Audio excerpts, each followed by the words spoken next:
வணக்கம் நண்பர்களே. போன வீடியோவில் வந்து பார்த்தீங்கன்னா நம்மளுக்கான டொமைன் நேமும் ஹோஸ்டிங்கும் எப்படி ரிஜிஸ்டர் பண்ணுறது அப்படிங்கிறத பார்த்தோம். இந்த வீடியோவில் நம்ம ரிஜிஸ்டர் பண்ண ஹோஸ்டிங் அண்ட் டொமைன் நேமை வச்சு நம்ம வெப்சைட் டிசைன் பண்ணுறது எப்படி அப்படிங்கிறத வந்து பார்க்க போகிறோம்.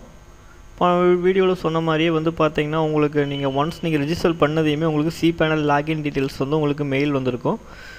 நீங்கள் உங்கள் cPanel லாகின் டீட்டெயில்ஸ் இருக்கிற லிங்கை கிளிக் பண்ணி லாகின் லிங்கை கிளிக் பண்ணிவிட்டு யூசர் நேம் பாஸ்வேர்ட் போட்டு என்ட்ரு பண்ணிங்கன்னா உங்களுக்கு cPanel லாகின் ஆயிரும். இப்போ வந்து பார்த்திங்கன்னா நம்ம பேசிக் பேஜ், அதாவது நம்ம ஒன்ஸ் நம்ம வெப் ஹோஸ்டிங் ரிஜிஸ்டர் பண்ணதையுமே பேஜ் வந்து இப்படி தான் இருக்கும். இண்டெக்ஸ் ஆஃப் போட்டு CGI பின் இருக்கும். ஏன்னா இதுக்கு நம்ம இன்னும் டிசைன் பண்ண ஒன்றும் ஆரம்பிக்கல இல்லைங்களா, அதனால் வெறும் எம்டியாக தான் இருக்கும். இனிமேல் தான் வந்து பார்த்திங்கன்னா நம்ம cPanel மூலமாக தான் நம்ம வெப்சைட்டை வந்து இனி உருவாக்க போகிறோம். இப்போ cPanel லாகின் பண்ணதையுமே கீழே ஸ்க்ரோல் பண்ணிகிட்டே வந்தீங்கன்னா கடைசியாக வந்து பார்த்திங்கன்னா சாஃப்ட்வேர் கொலோஸ் ஆட்டோ இன்ஸ்டாலர் அப்படின்னு சொல்லி இருக்கும். அதில் வந்து ஃபஸ்ட்டு ஸ்கிரிப்டே வந்து பார்த்திங்கன்னா வேர்ட்ப்ரெஸ் அப்படின்னு இருக்கும். அந்த வேர்ட்ப்ரெஸ்ஸை கிளிக் பண்ணிங்கன்னா அது வேர்ட்ப்ரெஸ்ஸோட பேஜுக்கு போகும். இங்கே வந்து பார்த்திங்கன்னா இன்ஸ்டால் அப்படிங்கிற ஒரு ஆப்ஷன் இருக்கும். இன்ஸ்டால் கிளிக் பண்ணிவிட்டு இப்போ டிஃபால்ட்டாகவே உங்கள் வெப்சைட் நேம் செலக்ட் ஆகிருக்கும். நீங்கள் இது எதுவும் பண்ண வேண்டியதில்லை. இன் டைரக்டரி அதுலேயும் நீங்கள் எதுவும் என்ட்ரு பண்ண வேண்டியதில்லை. அதே மாதிரி டேட்டாபேஸ் நேம் அது என்ன இருக்கோ அதை அப்படியே விட்டுருங்க. டேபிள் ப்ரிஃபிக்ஸ் அதுவும் என்ன இருக்கோ அதை அப்படியே விட்டுருங்க. இங்கே சைட் நேம் வந்து பார்த்திங்கன்னா உங்களுக்கு என்ன மாதிரி உங்கள் சைட் வந்து உங்கள் வெப்சைட்டோட நேம் என்ன, உங்கள் வெப்சைட்டோட பிஸ்னஸ், அதாவது உங்களோட பிஸ்னஸ் நேமோடு கொடுக்கலாம். உங்கள் சைட் டெஸ்கிரிப்ஷனில் வந்து பார்த்திங்கன்னா உங்கள் வெப்சைட்டோட டெஸ்கிரிப்ஷன். அப்புறம் அட்மின் யூசர் நேம் வந்து பார்த்திங்கன்னா உங்களுக்கு உங்கள் வெப்சைட்டை வந்து நீங்கள் லாகின் பண்ணி உங்கள் வெப்சைட்டில் ஏதோ கண்டென்ட்ஸ் ஆட் பண்ணுறதுக்கு, அதாவது உங்கள் வெப்சைட்டில் நிறைய பேஜஸ் ஆட் பண்ணுவீங்களா, கேலரி, அபவுட்டஸ், கான்டாக்டர்ஸ் இந்த மாதிரி பேஜஸ். உங்கள் வெப்சைட்டில் நிறையா பேஜஸ் ஆட் பண்ண போகிறீங்களா, அந்த பேஜஸ் எல்லாம் மேனேஜ் பண்ணுறதுக்கு அதுக்காக தான் வந்து பார்த்திங்கன்னா உங்கள் அட்மின் யூசர் நேம் பாஸ்வேர்ட். நீங்கள் கொடுக்குற பாஸ்வேர்டை வந்து நீங்கள் ஞாபகம் வச்சுக்கோங்க. இப்போ நான் சும்மா டெமோவுக்கு வந்து பார்த்திங்கன்னா பாஸ்வேர்டுன்னு கொடுக்குறேன். நீங்களே வந்து அதையும் கொடுக்காதீங்க. நீங்கள் ஞாபகம் வச்சுக்கிற மாதிரி ஒரு பாஸ்வேர்டு வந்து கொடுங்க. இங்கே வந்து அட்மின் இமெயில் வந்து இதுவே வந்து ஒரு இமெயில் ஆட்டோமேட்டிக்காக செலக்ஷன் பண்ணி காமிக்கும். நீங்கள் வந்து உங்களோட ஜிமெயில் ஐடியை வந்து என்ட்ரு பண்ணுங்க.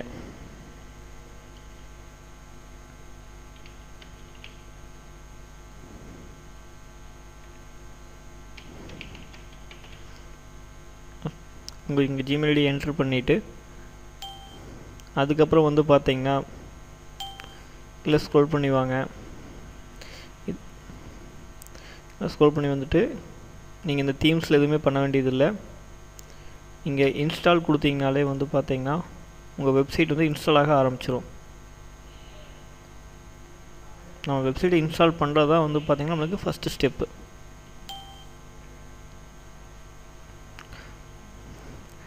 உங்கள் அட்மினிஸ்ட்ரேட்டிவ் யூஆர்எல்னு சொல்லி ஒன்று காட்டும். உங்கள் வேர்ட்ப்ரெஸ் இன்ஸ்டால்டு அட்டுன்னு சொல்லி ஒரு யூஆர்எல் காமிக்கும். இதுதான் நம்ம வெப்சைட்டோட யூஆர்எல். அட்மினிஸ்ட்ரேட்டிவ் யூஆர்எல் வந்து பார்த்திங்கன்னா வித் wp-admin அப்படின்னு முடிகிற மாதிரி இருக்குது. இந்த யூஆர்எல் நீங்கள் நியூ டேப்பில் ஓப்பன் பண்ணிவிட்டு இதை வந்து நீங்கள் புக் மார்க் பண்ணி வச்சுக்கோங்க.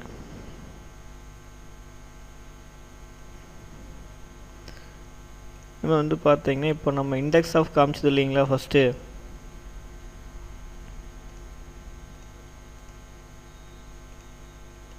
இப்போ இண்டெக்ஸ் ஆஃப் காமிச்ச பேஜ் வந்து பார்த்திங்கன்னா நம்ம ரீஃப்ரெஷ் பண்ணோம்னா அந்த பேஜில் வந்து நம்ம வேர்ட்ப்ரெஸ் வந்து இன்ஸ்டால் ஆகிருக்கும். அது ஒரு டிஃபால்ட் டிசைனோடு வந்திருக்கும். நம்ம இனிமேல் தான் வந்து பார்த்திங்கன்னா போய் டிசைன் எல்லாமே மாற்றணும்.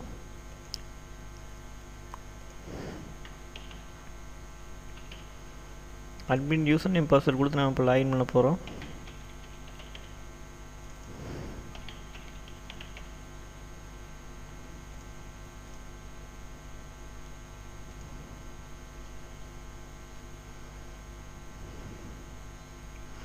இப்போ இதுதான் வந்து பார்த்திங்கன்னா நம்ம வெப்சைட்டோட அட்மின் பேனல். ஒன்ஸ் நம்ம cPanel போய் இது இன்ஸ்டால் பண்ணிட்டோம்னா அதுக்கப்புறம் நம்ம cPanel வந்து போக வேண்டியதில்லை. நம்ம எல்லாமே வந்து பார்த்திங்கன்னா நம்ம இங்கேருந்தே மேனேஜ் பண்ணிக்கலாம். நம்ம வெப்சைட் க்ரியேட் பண்ணி ஃபஸ்ட்டு ஸ்டெப்பு வந்து பார்த்திங்கன்னா நம்ம வெப்சைட் வந்து சர்ச் இன்ஜின்லாம் வந்து சப்மிட் பண்ணணும் இல்லைங்களா, அதுக்காக வந்து ஃபஸ்ட்டு வந்து நம்ம கூகுள் அனலிட்டிக்ஸில் சப்மிட் பண்ணணும். ஃபஸ்ட் நம்ம வெப்சைட்டை கூகுள் அனலிட்டிக்ஸில் சப்மிட் பண்ணால் அதுக்கு வந்து நம்ம ஃபஸ்ட்டு நம்ம வெப்சைட்குள்ளே ப்ளக்கின் இன்ஸ்டால் பண்ணோம். அதுக்கு ப்ளக்கினில் போய்ட்டு ஆட் நியூ போய்ட்டு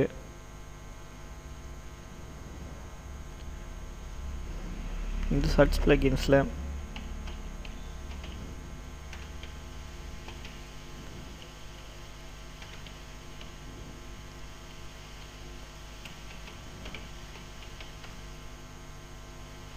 கூகுள் அனலிட்டிகேட்டர் அப்படின்னு சர்ச் பண்ணோம். அதாவது உங்களுக்கு என்னென்ன ப்ளக்கின் நீங்கள் வந்து இன்ஸ்டால் பண்ணோம், என்ன பேர் போட்டு சர்ச் பண்ணோம் அப்படிங்கிறதையும் வந்து பார்த்தீங்கன்னா நான் உங்களுக்கு இந்த பேஜ்லேயும் கொடுத்துருப்பேன். அதே மாதிரி வந்து பார்த்தீங்கன்னா இந்த டிஸ்கிரிப்ஷன்லேயும் வந்து கொடுத்துருப்பேன். இப்போ கூகுள் அனலிட்டிகேட்டர் அப்படின்னு ஒரு ஃபஸ்ட்லேயே வந்து ஒரு ப்ளக்கின் காமிக்கலாம். இதை வந்து இன்ஸ்டால் பண்ணிக்கணும்.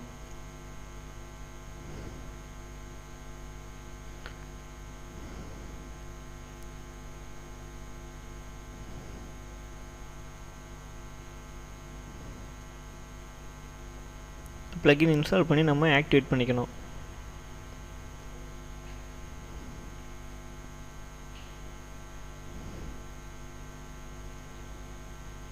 ஆக்டிவேட் பண்ணிவிட்டு அதுக்கப்புறம் வந்து பார்த்திங்கன்னா நம்ம google.com போயிட்டு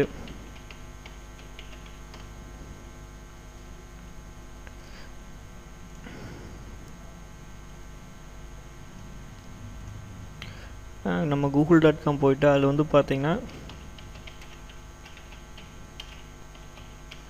கூகுள் அனலிட்டிக்ஸ் அப்படின்னு சர்ச் பண்ணோம்னா ஃபஸ்ட்டு ரிசல்ட்டே வந்து பார்த்திங்கன்னா google.co.in/analytics அப்படின்னு வந்து காமிக்கும். அதை கிளிக் பண்ணோம். அதில் வந்து அக்சஸ் கூகுள் அனலிட்டிக்ஸ் கிளிக் பண்ணிவிட்டு ஏன்னா இப்போ நம்ம ஃபஸ்ட்டு இப்போ தான் கூகுள் அனலிட்டிக்ஸ் யூஸ் பண்ண போகிறோம் அப்படின்னாங்காட்டி சைன்அப் கொடுக்கணும். இப்போ நீங்கள் ஏற்கனவே ஜிமெயிலில் லாகின் பண்ணாமல் இருந்தீங்கன்னா உங்களுக்கு லாகின் கேட்கும். உங்களோட Gmail user name password use பண்ணியே வந்து நம்ம கூகுள் அனலிட்டிக்ஸ் வந்து லாகின் பண்ணிக்கலாம். ஏன்னா ஜிமெயில் மாதிரி இதுவும் கூகுளோட ஒரு ப்ராடக்ட் தான். கூகுளோட எல்லா ப்ராடக்ட்ஸுக்குமே வந்து ஒரே யூசர் நேம் பாஸ்வேர்டு தான். அதனால் நம்ம இதுக்கு வந்து ஜிமெயில் ஐடி பாஸ்வேர்டே யூஸ் பண்ணிக்கலாம். ஃபஸ்ட்டு டைம் இப்போ வரங்காட்டி சைன்அப் கேட்குது. சைன்அப் கொடுத்துட்டு நம்ம வெப்சைட் நேம்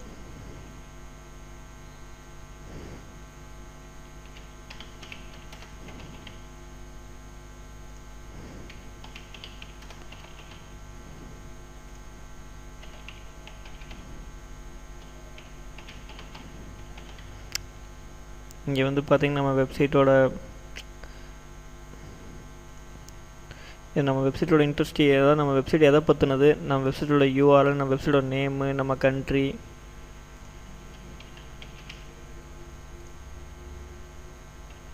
இதெல்லாமே செலக்ட் பண்ணிவிட்டு கடைசியில் வந்து கெட் ட்ராக்கிங் ஐடி கிளிக் பண்ணிங்கன்னா அது மறுபடியும் வந்து ஒன்ஸ் உங்கள் கண்ட்ரி கேட்கும்.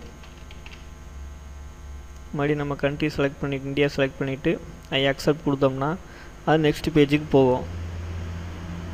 ஒன்ஸ் இது சக்ஸஸ் அப்படின்னு வந்து நெக்ஸ்ட் பேஜுக்கு போயிடுச்சுன்னா நம்ம என்ன பண்ணணும்னா மறுபடியும் நம்ம இந்த ப்ளக்கின் பேஜுக்கு வந்துட்டு இப்போ கூகுள் அனலிட்டிகேட்டர் இருக்குல்லங்க, இங்கே வந்து செட்டிங்ஸ் போகணும். செட்டிங்ஸ் போகணும்னா இங்கே கிளிக் ஹியர், இது 2 ஆப்ஷன் இருக்குது. இல்லை ஃபஸ்ட்டு இதை நம்ம கிளிக் பண்ணணும். சப்போஸ் இது பாப்பப்பில் ஓப்பன் ஆகலை அப்படின்னா நீங்கள் 2வது லிங்க்கை கிளிக் பண்ணலாம். இங்கே வந்து பாப்பப் இப்படி ஓப்பன் ஆகி அக்சஸ் கேட்கும். நீங்கள் ஐ அக்செப்ட் கொடுக்கணும். அதாவது ஒன்ஸ் நீங்கள் ஐ அக்செப்ட் கிளிக் பண்ணிங்கனாலே போதும் வந்து பார்த்திங்கன்னா உங்களுக்கு ஒரு கோடு இங்கே கொடுப்பாங்க. அந்த கோட் மேலே ஒரு சிங்கிள் கிளிக் பண்ணிங்கன்னா அதுவே ஆட்டோமேட்டிக்காக செலக்ட் ஆகிக்கும். அந்த கோடை காப்பி பண்ணிக்கங்க. அந்த கோடை காப்பி பண்ணிவிட்டு அதை இங்கே பேஸ்ட் பண்ணி சேவ் அண்ட் கண்டினியூ கொடுங்க.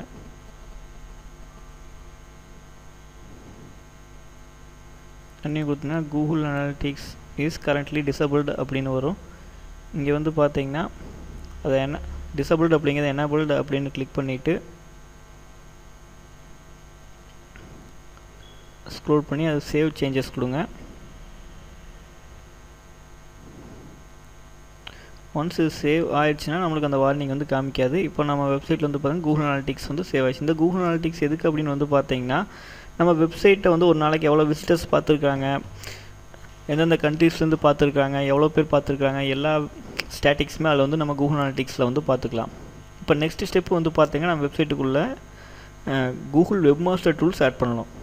அதுக்கு எகைன் வந்து பார்த்திங்கன்னா நம்ம google.com போயிட்டு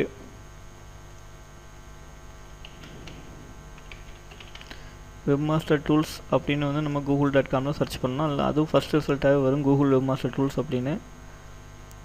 அதை கிளிக் பண்ணிக்கங்க. கிளிக் பண்ணி அது கூகுள் வெப்மாஸ்டர் டூல்ஸோட பேஜுக்கு போகும். அங்கே போனதையும் வந்து பார்த்திங்கன்னா உங்களை வந்து உங்கள் வெப்சைட் நேம் வந்து ஆட் பண்ண சொல்லும். நீங்கள் வெப்சைட் நேம் வித் HTTPயோட அப்படியே காப்பி பண்ணி பேஸ்ட் பண்ணலாம், டைப் பண்ணலாம். ஆட் சைட் கிளிக் பண்ணுங்கள். ஒன்ஸ் நம்ம ஆட் சைட் கிளிக் பண்ணதையுமே வந்து பார்த்திங்கன்னா இந்த பேஜுக்கு ரீடைட் ஆகி வரும். இந்த பேஜில் வந்து பார்த்திங்கன்னா நம்ம வெப்சைட் வந்து வெரிஃபை பண்ண சொல்லுவாங்க. இது வெரிஃபை பண்ணுறதுக்கு நிறைய மெத்தட்ஸ் வந்து கொடுத்துருப்பாங்க. சம்டைம்ஸ் வந்து பார்த்திங்கன்னா இது வெரிஃபை பண்ணுறப்ப அதுலேயே வந்து கூகுள் அனாலிட்டிக்ஸ் அப்படிங்கிற மெத்தட் டிஃபால்ட்டாகவே காமிக்கும். இல்லை அப்படிங்கிற பட்சத்தில் வந்து பார்த்திங்கன்னா நம்ம ஆல்டர்னேட்டிவ் மெத்தட்ஸ் கிளிக் பண்ணோம்னா அதில் வந்து பார்த்திங்கன்னா Google analytics, HTML file, HTML tag, Google tag மேனேஜர்னு இருக்கும். அதில் வந்து பார்த்திங்கன்னா நம்ம கூகுள் அனாலிட்டிக்ஸ் டிக் பண்ணிக்கிறோம். ஏன்னா நம்ம ஏற்கனவே கூகுள் அனாலிட்டிக்ஸ் நம்ம வெப்சைட்டை வெரிஃபை பண்ணிட்டு இல்லைங்களா, அதனால் நம்ம கூகுள் அனாலிட்டிக்ஸ் வச்சு மறுபடியும் இங்கேயும் நம்ம வெப்சைட் வந்து வெரிஃபை பண்ணிக்கலாம். இப்போ வெரிஃபை கிளிக் பண்ணோம்னா அது ரீடைட் ஆகி ஒரு பேஜுக்கு போகும். இப்போ இங்கே கங்க்ராச்சுலேஷன்ஸ் அப்படின்னு வந்துருச்சுன்னா நம்ம வெப்சைட் கூகுள் வெப்மாஸ்டர் டூல்ஸ்லேயும் வெரிஃபை ஆகிடுச்சுன்னு பார்த்துக்கலாம். கூகுள் வெப்மாஸ்டர் டூல்ஸ் எதுக்குன்னு வந்து பார்த்தீங்கன்னா நம்ம வெப்சைட்டில் ஏதாவது எரர் இருந்தால் வந்து கூகுள் நம்மளுக்கு வந்து மெயில் மூலமாக அனௌன்ஸ் பண்ணுவாங்க. அதான் உங்கள் வெப்சைட்டில் எரர் இருக்குது, கரெக்ட் பண்ணிக்கிங்க, நம்மளுக்கு ஒரு வார்னிங் கொடுப்பாங்க. நம்ம பார்த்து கரெக்ட் பண்ணிக்கலாம். அதே மாதிரி நம்ம எவ்வளோ பேஜஸ் நம்ம நம்ம வெப்சைட் எவ்வளோ பேஜஸ் இண்டெக்ஸ் ஆகிருக்கு எல்லாமே வந்து நம்ம பார்த்துக்கலாம். அதான் நம்ம வெப்சைட்டை கம்ப்ளீட்டாக அனலைஸ் பண்ணுறதுக்கு தான் கூகுள் அனாலிட்டிக்ஸும் கூகுள் வெப்மாஸ்டர் டூல்ஸும். இப்போ கண்டினியூ கிளிக் பண்ணுங்கள். இங்கே நெக்ஸ்ட் ஸ்டெப்பு வந்து பார்த்திங்கன்னா நம்ம வெப்சைட்டோட சைட் மேப் வந்து ஆட் பண்ணணும். அதுக்கு ஃபஸ்ட்டு நம்ம சைட் மேப் வந்து நம்ம வெப்சைட்டுக்கு க்ரியேட் பண்ணணும். சைட் மேப் க்ரியேட் பண்ணுறதுக்கு வந்து பார்த்திங்கன்னா ப்ளக்கின்ல போயிட்டு ஆட்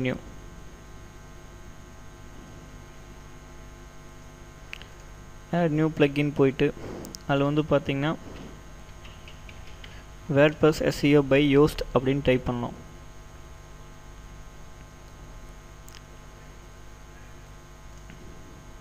அதில் இன்ஸ்டால் நவ் கொடுத்து அந்த ப்ளக்கினை வந்து நம்ம ஆக்டிவேட் பண்ணிக்கணும்.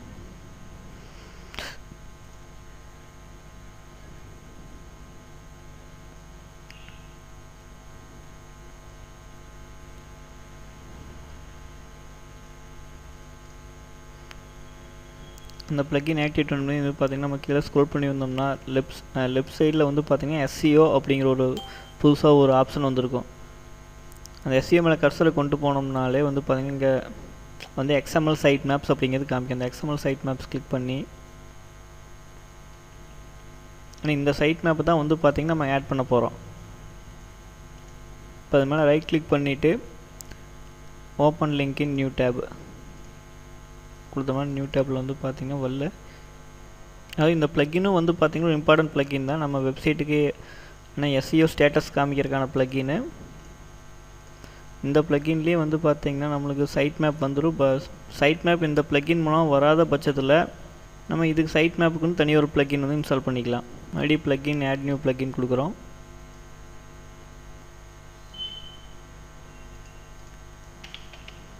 பார்த்திங்கன்னா கூகுள் XML சைட் மேப்ஸ் அப்படின்னு கிளிக் பண்ணோம்னா நம்மளுக்கு சைட் மேப் க்ரியேட் பண்ணுற ப்ளக்கின் வந்து கிடைக்கும். கூகுள் XML சைட் மேப்ஸ் இதை வந்து இன்ஸ்டால் பண்ணி ஆக்டிவேட் பண்ணிக்கிறோம். நம்ம இந்த SEOவில் கொடுத்த சைட் மேப்பில் வந்து பார்த்திங்கன்னா XML சைட் மேப் வந்து டிசபிள் பண்ணிக்கிறோம். செக் திஸ் இந்த டிக் போட்டோம்னா எனபிள் இருக்கும், டிக் எடுத்துட்டோம்னா டிசபிள் ஆகிடும். டிசபிள் பண்ணிவிட்டு சேவ் சேஞ்சஸ் கொடுத்துட்றோம். ஏன்னா இது ஒர்க் ஆகலை அப்படிங்கிறப்ப இது வந்து நம்மளுக்கு தேவையில்லை. SEOவோட மற்ற ஃபங்க்ஷன்ஸ்லாம் நம்மளுக்கு தேவை, இந்த ஃபங்க்ஷன் மட்டும் நம்மளுக்கு தேவையில்லை அப்படிங்கிற இதை மட்டும் நம்ம டிசபிள் பண்ணிக்கிறோம். அப்போ வந்து பார்த்திங்கன்னா செட்டிங்ஸில் XML சைட் மேப்ஸ் அப்படின்னு இருக்கும்.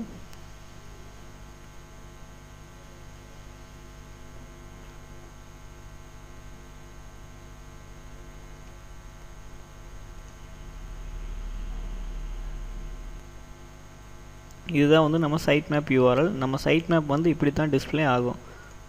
நம்ம இந்த URLல நம்ம வெப்சைட் நேமை மட்டும் விட்டு போட்டு மற்றதை காப்பி பண்ணிக்கிறோம். நெக்ஸ்ட் வெப்மாஸ்டர் டூலில் வந்து இங்கே சைட் மேப்ஸ் கிளிக் பண்ணுறோம். இங்கே ஆட் சைட் மேப் கொடுத்து நம்ம இப்போ காப்பி பண்ணது இங்கே பேஸ்ட் பண்ணிக்கிறோம். இங்கே வந்து சப்மிட் சைட் மேப் கொடுத்தோம்னா அது ரீஃப்ரெஷ் பேஜ் கேட்கும். மறுபடியும் ரீஃப்ரெஷ் பேஜ் கிளிக் பண்ணோம்னா நம்ம சைட் மேப் வந்து பெண்டிங்கில் இருக்குன்னு காமிக்கும்.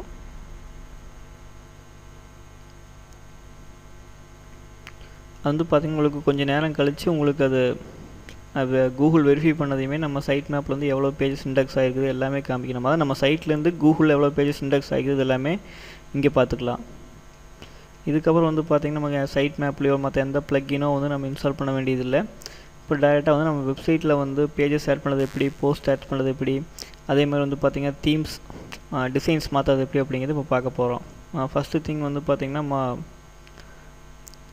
மேலேருந்தே பார்த்துக்கலாம். போஸ்ட் அப்படிங்கிறது வந்து பார்த்திங்கன்னா நம்ம வெப்சைட்டுக்குள்ளே பேஜஸ் ஆட் பண்ணுறதுக்கு பேர் தான் வந்து பார்த்திங்கன்னா போஸ்ட். பேஜஸ் போஸ்ட் ரெண்டுமே வந்து பார்த்திங்கன்னா ஒரே மாதிரி தான் இருக்கும். இப்போ வந்து போஸ்ட்டில் வந்து நம்ம டைட்டில் கொடுத்துக்குறோம், டிஸ்கிரிப்ஷன் கொடுத்துக்குறோம். அதுக்கப்புறம் வந்து பார்த்திங்கன்னா என்ன கேட்டகரின்னு சூஸ் பண்ணிக்கிறோம். இன்றைக்கி நமக்கு தேவையான கேட்டகரி இல்லாதப்போ நம்ம ஆட் நியூ கேட்டகரி கொடுத்து க்ரியேட் பண்ணிக்கிறோம். நம்மளுக்கு தேவையான இமேஜஸ் நம்ம போஸ்ட்டுக்கு தேவையான இமேஜஸ் அப்லோட் பண்ணுறப்போ ஆட் மீடியா கொடுத்து நம்ம அப்லோட் பண்ணிக்கலாம், அதை இன்சர்ட் பண்ணிக்கலாம். அதே மாதிரி பப்ளிஷ் கொடுத்தோம்னா அந்த போஸ்ட் வந்து நம்ம வெப்சைட்டில் பப்ளிஷ் ஆயிரும். இதெல்லாம் வந்து நீங்கள் ஒன்ஸ் யூஸ் பண்ணி பார்த்தீங்கன்னா உங்களுக்கே வந்து தெரியும். இதில் இருக்கிற ஆப்ஷன் எல்லாமே வந்து யூஸ் பண்ணி பார்க்குறப்ப தான் உங்களுக்கு வந்து ஒரு எக்ஸ்பீரியன்ஸ் கிடைக்கும். இது எப்படி இந்த ஆப்ஷன் வந்து எதுக்காக யூஸ் பண்ணுறோம், எப்படி யூஸ் ஆகுது அப்படிங்கிறது. இப்போ பேஜஸும் வந்து பார்த்திங்கன்னா உங்களுக்கு பார்க்குறக்கு ஒரு இந்த கான்செப்ட், அதாவது போஸ்ட்டோட கான்செப்டில் தான் இருக்கும். ஆனால் பேஜஸ்க்கு வந்து பார்த்திங்கன்னா உங்களுக்கு வெப்சைட்டோட முக்கியமான பேஜஸ், அதாவது உங்களுக்கு எபோட்டஸ், கான்டாக்டஸ், கேலரி, அவர் சர்வீசஸ், இந்த மாதிரி முக்கியமான பேஜஸ் க்ரியேட் பண்ணுறதுக்கு மட்டும் பேஜஸ் யூஸ் பண்ணிக்கங்க. அதே மாதிரி டெய்லி நியூஸ் மாதிரி அப்டேட் பண்ணுறதுக்கெல்லாம் போஸ்ட் யூஸ் பண்ணிக்கங்க. இப்போ வெப்சைட்டோட நம்ம தீம்ஸ் மாற்றுறது எப்படி அப்படிங்கிறது வந்து பார்க்க போகிறோம். தீம்ஸ் மாற்றுறதுக்கு இங்கே கமெண்ட் அப்படின்னு ஒரு ஆப்ஷன் இருக்கு இல்லையா, இந்த ஆப்ஷன் எதுக்குன்னா நம்ம வெப்சைட்டுக்கு வர விசிட்டர்ஸ் நம்ம அப்டேட் பண்ணிக்கிற போஸ்ட்டுக்கு இப்போ ஒரு நியூஸே நீங்கள் உங்கள் வெப்சைட்டில் அப்டேட் பண்ணுறீங்கன்னா அந்த நியூஸுக்கு ஏதாவது கமெண்ட் போட்டிருக்காங்கன்னா அது வந்து இங்கே தான் உங்களுக்கு நோட்டிஃபை ஆகிறது, இங்கே தான் நோட்டிஃபை ஆகும். மற்றபடி வெப்சைட்டில் டிஸ்பிளே ஆகும். ஆனால் உங்களுக்கு நோட்டிஃபை ஆகிற ஒரு கமெண்ட் போட்டிருக்காங்க, புதுசாக ஒரு கமெண்ட் வந்துருக்குன்னு நீங்கள் இங்கேருந்தே பார்த்துக்கலாம். ஒவ்வொரு போஸ்ட்டாக போய் நீங்கள் செக் பண்ண வேண்டியதில்லை. சரி, இப்போ நாம் வந்து பார்த்திங்கன்னா தீம்ஸ், அதாவது டிசைன்ஸ் எப்படி மாற்றுறது அப்படிங்கிறத பார்க்கலாம். இங்கே அப்பியரன்ஸில் தீம்ஸில் போயிட்டு இங்கே வந்து பார்த்திங்கன்னா ஆட் நியூ தீம் கிளிக் பண்ணோம். இந்த பேஜில் எல்லாமே நம்ம ஏற்கனவே இன்ஸ்டால் பண்ண தீம்ஸ் இருக்கும். ஆட் நியூ தீம்ஸ் கிளிக் பண்ணால் தான் புது தீம்ஸ், அதாவது நம்ம நிறையா தீம்ஸ் வந்து சர்ச் பண்ணிக்க முடியும். இங்கே வந்து சர்ச் தீம்ஸ். இப்போ வந்து பார்த்திங்கன்னா நியூஸ் வெப்சைட்டுக்கான தீம்னா நியூஸ்.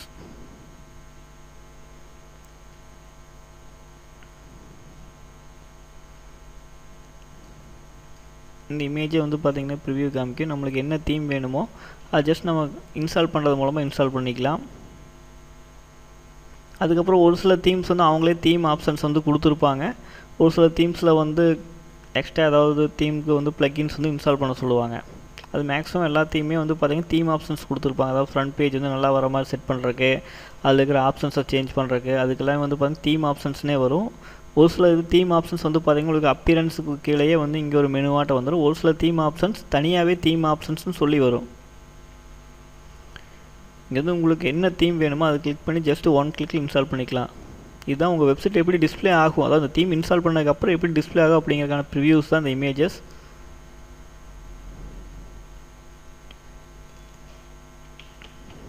இப்போ உங்களுக்கு ஸ்போர்ட்ஸ் தீம்ஸ் வேணுமா, ஸ்போர்ட்ஸ் அப்படின்னு சர்ச் பண்ணிங்கனாலே வந்து பார்த்தீங்கன்னா உங்களுக்கு ஸ்போர்ட்ஸ் ரிலேட்டடான தீம்ஸ் வந்து நிறைய டிஸ்பிளே ஆகும்.